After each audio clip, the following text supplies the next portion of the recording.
Hi, 100 students. I hope you're all doing well. The purpose of this meeting is to go over week 7. So we are currently in week 7, April 7th, and we are focusing on the research paper. This is going to be introduction lesson for you. This week we are doing introduction to research. Then on Thursday we're going to do the first two parts of the research paper, which is introduction as well as the abstract. Okay, so I'm going to share my screen with you.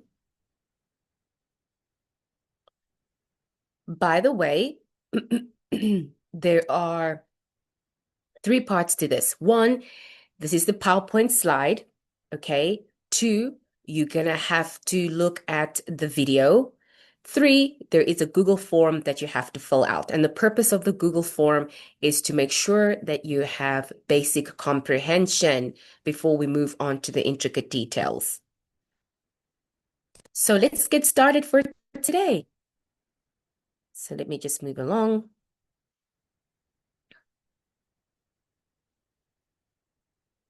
I don't know. Great. So introduction to the research paper. Okay. So what is the objective for today? You have four objectives. One, what is a research paper? Two, what is the MRAD structure?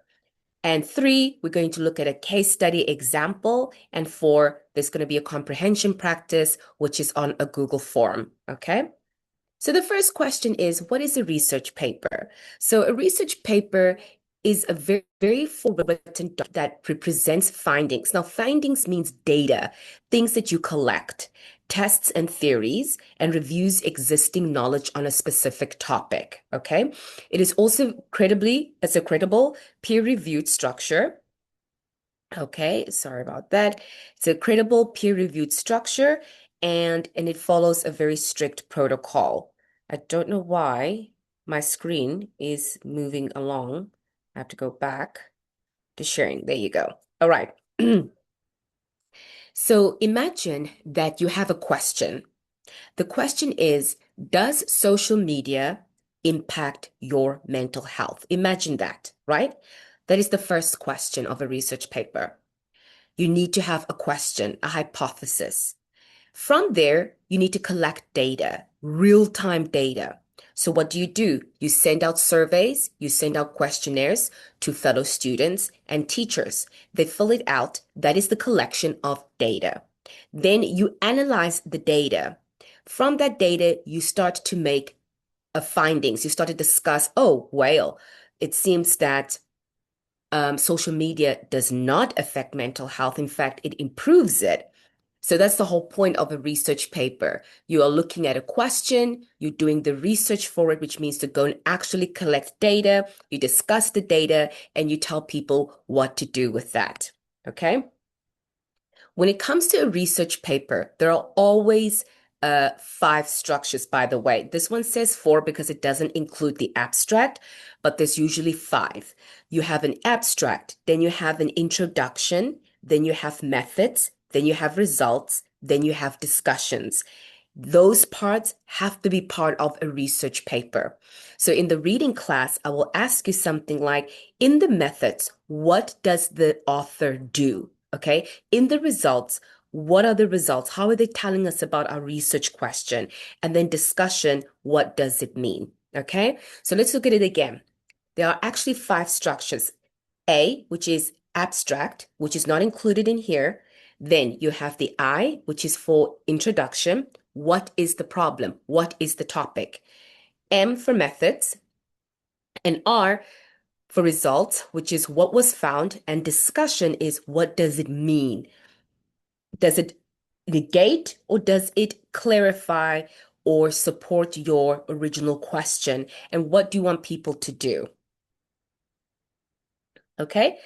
Now, as I said to you before, there are actually five things. The first two things is abstract and introduction. An abstract is usually a very small part of the research paper. It comes at the very beginning of the paper. It is a short summary, usually about 150 to 250 words, with four components. It gives us a bit of background of the study, So the aims and significance, the methods, what will you be using? Okay. How was this research conducted?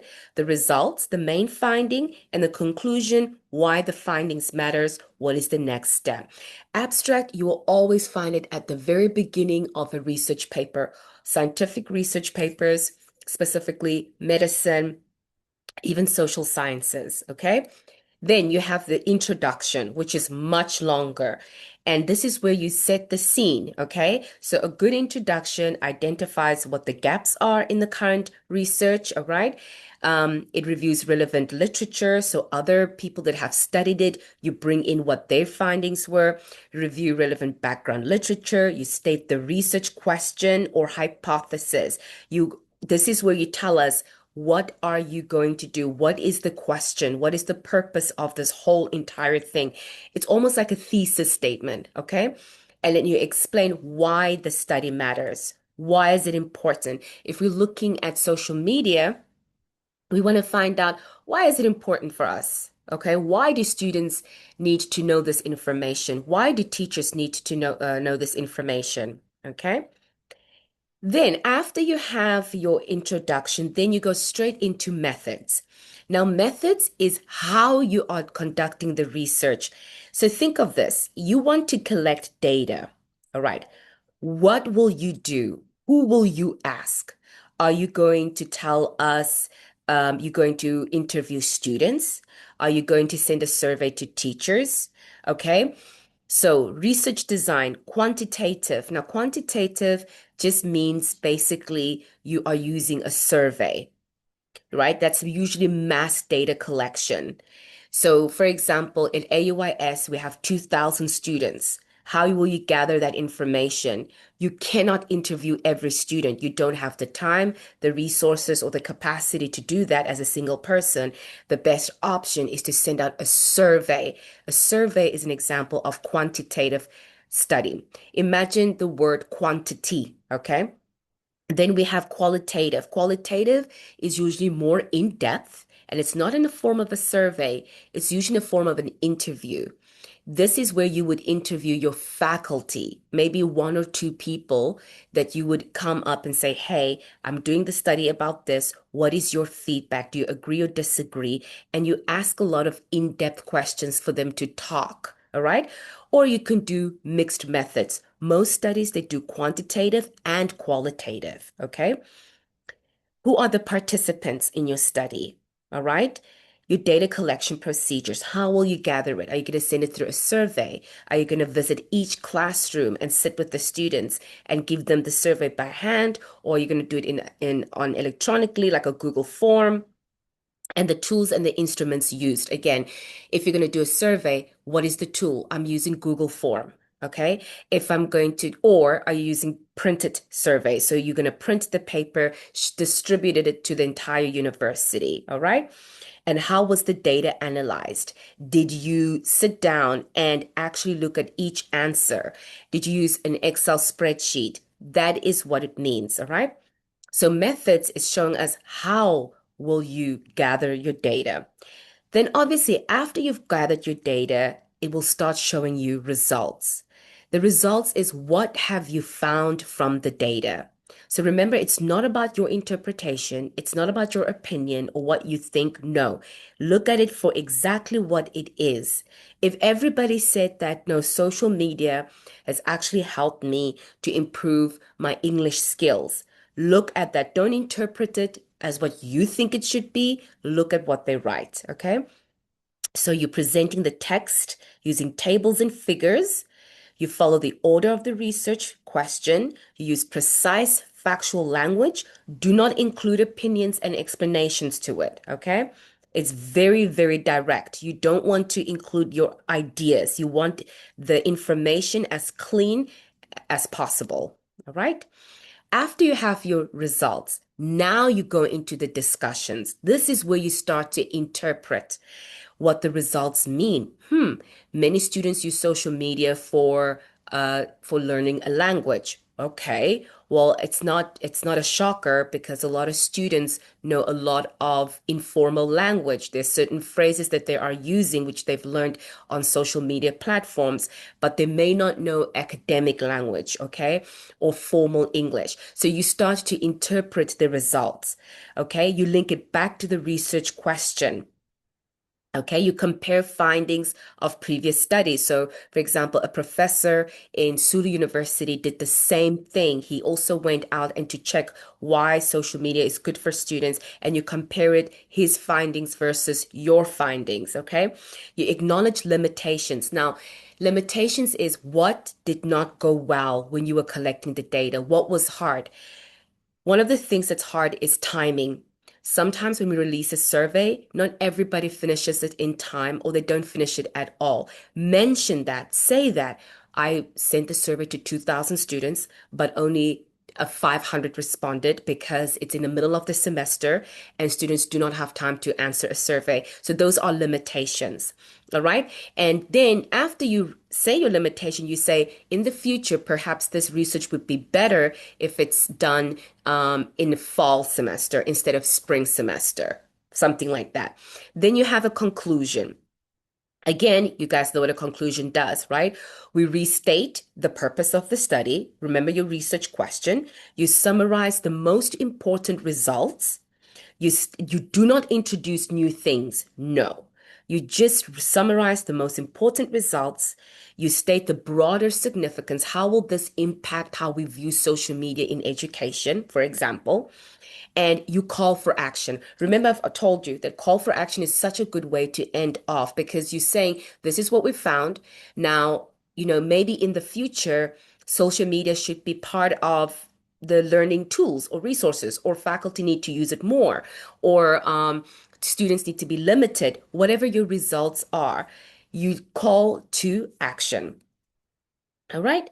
Now, I've put in here a case study. Now, a case study basically means a study that is done from only one particular group. So, for example, if I do research on how AUYS students respond, that's a case study because I'm only focusing on AUYS students. It's a very specific group. All right. So, for example, this is a case study. The question is the research question: how does fear speech spread on social media? How does fear speech spread on social media? Okay. What is hate speech? First of all, using toxic language, derogatory language, whether that's racial, religious, or gender, easier to detect because it uses explicit toxic words. That's hate speech, all right? Whereas in fear speech, use logical arguments to create fear about a group. Does not use toxic language, harder to detect, can encourage real world violence. There's a difference between hate speech and fear of speech, by the way. Fear speech is somebody who usually quite intellectual, using their resources and data to mobilize something, and it may not be good. Okay, whereas in hate speech is directly derogatory, it's insulting, that's different. Okay. And from that case study, they did 3 steps. One, they classified posts. They looked at 4 experts, at 10,000 posts they labeled, and the model trained on label to classify 21 million posts. They analyzed the users, so they identified extreme users, which were the top 10%, compared follow counts and connections, measured believability of posts, okay? And then they did a cross-platform check to see whether people are using fear speech. So, for example, they were able to see on different platforms that 4 million people use tweets on the 4 million tweets on Twitter, about 200,000 on Facebook, and checked for hashtag adoption and repost patterns as well. All right. And they were able to see the key results. Now, the key results is what was the finding. So they looked at all these social media platforms. They checked everything that people post to compare whether fear speech is actually a thing. And number one, they found is that extreme fear speech users had more total followers and followed more people than extreme hate speech users. Why is that? Because fear speech users often come across as quite intellectual. They appear as if they know what they're talking about, okay? But if somebody uses hate speech, automatically any person would not follow them. All right. That's why they get away with it a lot easier and have much more followers. Two, more believable. So fear speech posts were rated more believable than hate speech, even when they contain false information or fake URLs. That's very interesting. So these are the key findings from that from that study. After they had the findings, what do we do in a research paper? We look at the discussions and implications. So the discussions was fear speech spread faster than hate speech on social media because it's more believable and its users are better connected. That is the discussion part. Now, did she just grab this information from nowhere? No, she interpreted from her data. Okay. So discussion is always about interpretation. And then, um, sorry, and then she also had the results. So they were able sorry, implications, educators, teachers on social media users to recognize what fear speech is and how it differs from speech. Okay. Fact checked, it's important for us to fact check our information. So just because somebody posts something and it looks like a reliable source doesn't mean that it is. Okay. And then the counter narrative. All right. So let's look at it again. In a research paper, there are 5 parts. Part 1, abstract. Where does it come? At the top of the research paper, 150 to 200 words. Then it has an introduction. What problems exist? Method. How was it studied?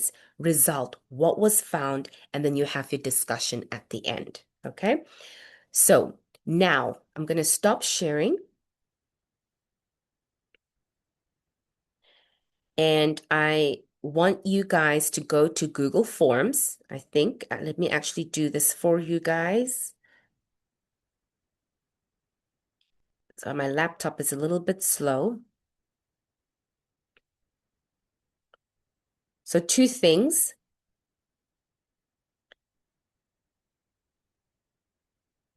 Okay. My PowerPoint slide comes from this. So this is in your Reading 100 course reader, page 118. This is where we are doing it. Okay. So that whole entire case study is on this. So you need to be able to do this. All right. So you have your abstract. Here is your abstract in a research paper. Then you have your introduction. So before we go on, see how short the abstract is? Very short. Okay. Then you have your introduction. After your introduction, then you have your methods. It tells us how did you collect the data? What tools and instruments did you use to collect the data? Okay, over here. Then you have your results. And remember, results, you can post it as graphs. So over here you have graphs, okay, of the results. And then you have your discussion and you have your conclusion. All right. So now what you're going to do is you go onto the Google form and you answer a couple of questions. And the questions are related to the PowerPoint slide. If you just go through it, you'll be able to get it. It's not difficult. It's easy points that you can grab. Okay. And I will post another video that will focus specifically on abstract and introduction. All right. Thank you and take care.